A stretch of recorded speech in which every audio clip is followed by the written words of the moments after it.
Hello Bihar के सभी साथियों को नमस्कार, राधे राधे, राम राम। साथियों, आज इस सेशन में हम लोग मिलकर भारतीय राज्य व्यवस्था के महत्वपूर्ण तथ्यों पर करने वाले हैं चर्चा। और ऐसे महत्वपूर्ण तथ्य जो हर एग्जाम में छपते हैं सवाल, उन सारे के सारे इंडियन पॉलिटी एंड कॉन्स्टिट्यूशन से संबंधित इंपॉर्टेंट फैक्ट पर इस सेशन में करने वाले हैं चर्चा। प्यारे साथियों, तैयार हो जाइएगा। सभी मेरे बिहार के भावी प्रतियोगी योद्धाओं को प्यार भरा नमस्कार। साथियों, पहला क्वेश्चन आपके सामने है, जवाहरलाल नेहरू के द्वारा उद्देश्य प्रस्ताव कब प्रस्तुत किया गया था? जवाहरलाल नेहरू ने जो उद्देश्य प्रस्ताव पेश किया था वो कब किया था?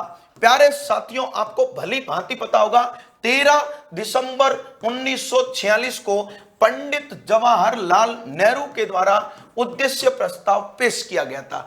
किसके द्वारा? पंडित जवाहरलाल नेहरू के द्वारा। और यह उद्देश्य प्रस्ताव आपको पता होगा 22 जनवरी 1947 को क्या हो गया था? पारित हो गया था। नंबर दूसरा प्रश्न है, भारतीय संविधान में राष्ट्रपति के निर्वाचन संबंधी उपबंध संविधान से कौन से देश के संविधान से लिए है? राष्ट्रपति के निर्वाचन संबंधी प्रावधान, निर्वाचन संबंधी उपबंध कौन से देश से लिया गया है? आपने संविधान के स्रोत में अच्छे से पढ़ रखा होगा, आयरलैंड से। कहां से? आयरलैंड से राष्ट्रपति के चुनाव की प्रक्रिया ली गई है।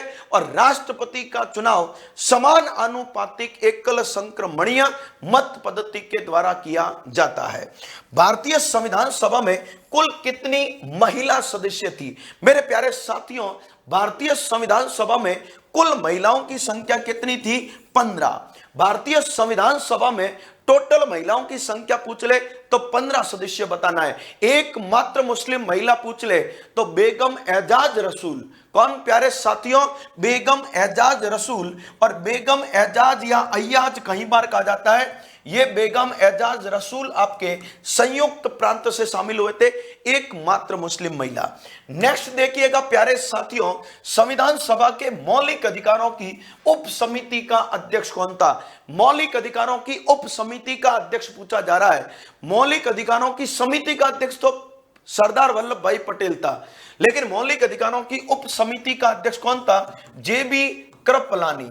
जानकी वल्लभ कृपलानी संविधान सभा की उप समिति का क्या था? अध्यक्ष था। मौलिक अधिकारों में संविधान सभा की उप समिति का अध्यक्ष आपके कौन था प्यारे साथियों? आपके जेबी कृपलानी। और मौलिक अधिकारों की समिति का अध्यक्ष पूछ ले तो सरदार वल्लभ भाई पटेल। संविधान के किस भाग में कुछ वर्गों के लिए विशेष उपबंध संबंधी विषय का उल्लेख किया गया है? किस भाग में किया गया है? अनुच्छेद 371 के तहत। आपको पता होगा बहुत सारे राज्यों के लिए विशेष उपबंध किए गए संविधान के भाग नंबर 16 में। कौन से भाग में प्यारे साथियों? भाग नंबर 16 में कुछ राज्यों के लिए विशेष प्रावधान किए गए हैं। नेक्स्ट देखिएगा, संविधान के किस अनुच्छेद के अंतर्गत उच्चतम न्यायालय की न्यायिक पुनरावलोकन की शक्ति का उल्लेख है? सुप्रीम कोर्ट के न्यायिक पुनरावलोकन की शक्ति का उल्लेख कौन से अनुच्छेद में है प्यारे साथियों? आर्टिकल 137 में। अनुच्छेद 137 में सुप्रीम कोर्ट के पास यह पावर है कि सुप्रीम कोर्ट क्या कर सकता है? अपने द्वारा दिए गए निर्णय की जांच या समीक्षा कर सकता है। और अपने द्वारा दिए गए निर्णय की जांच या समीक्षा करना ही न्यायिक पुनरावलोकन कहा जाता है। वैसे विधायी पुनरावलोकन का आधार अनुच्छेद 13(2) को भी माना जाता है। प्यारे साथियों, आपके लिए उत्कर्ष लाया है होली पर एक महा ऑफर। होली पर एक महा ऑफर लाया है। सभी कोर्सेज पर 90% का डिस्काउंट चल रहा है। अप टू 90% का डिस्काउंट है। कोर्स देखिएगा जिस पर कौन कौन से कोर्सेज आ रहे हैं। IAS, PSC, SI, fireman, defence, bank PO, clerk, SSC, सभी प्रतियोगी परीक्षाओं और स्कूली शिक्षा 6 से 12 तक की स्कूली शिक्षा के सभी कोर्सेज पर अप टू 90% का डिस्काउंट चल रहा है। यह डिस्काउंट 5 दिनों से चल रहा है। कितने दिन से चल रहा है? 5 दिन तक चलेगा, 16 से 20 तक का। और आज तारीख हो चुकी है 17। आज तारीख हो चुकी है 17। चूक न जाना मेरे यारों, 17, 18, 19, 20 मात्र 4 दिन शेष रहे। अप टू 90% का फायदा ले लीजिएगा। और एक बहुत अति महत्वपूर्ण बात सुनना, हर विशेष हर जो कोर्स खरीदेगा ऑनलाइन कोर्स, उसके पहले 1000 विद्यार्थियों के लिए ही रहेगी। हर कोर्स का मतलब अलग अलग कोर्स है, सभी कोर्सेज में अलग अलग कोर्स के लिए हर कोर्स का 1000 विद्यार्थी जो पहले वाले कोर्स खरीदेंगे उनके लिए ये अप टू 90% की छूट रहेगी। इसीलिए प्यारे साथियों 4 दिन शेष है, 17 तारीख हो गई है, 16 तारीख से ये ऑफर शुरू हुआ था, आज 17 तारीख हो चुकी है, 4 दिन शेष है, चूक न मत जाना। अप टू 90% का फायदा, एक महा ऑफर चल रहा है, इस महा ऑफर का जरूर फायदा उठाना। चलो बढ़ते हैं अगले प्रश्न की ओर। संविधान के किस अनुच्छेद के अंतर्गत लोकसभा की संरचना का प्रावधान किया गया है? लोकसभा की संरचना का उल्लेख भारतीय संविधान के आर्टिकल 81 में है। मेरे प्यारे साथियों, संसद का उल्लेख आर्टिकल 79 में, राज्यसभा की संरचना आर्टिकल 80 में, लोकसभा की संरचना आर्टिकल 81 में है। प्यारे साथियों, नागालैंड कौन से राज्य की बात कर रहा है? नागालैंड राज्य का गठन कौन से वर्ष में हुआ था?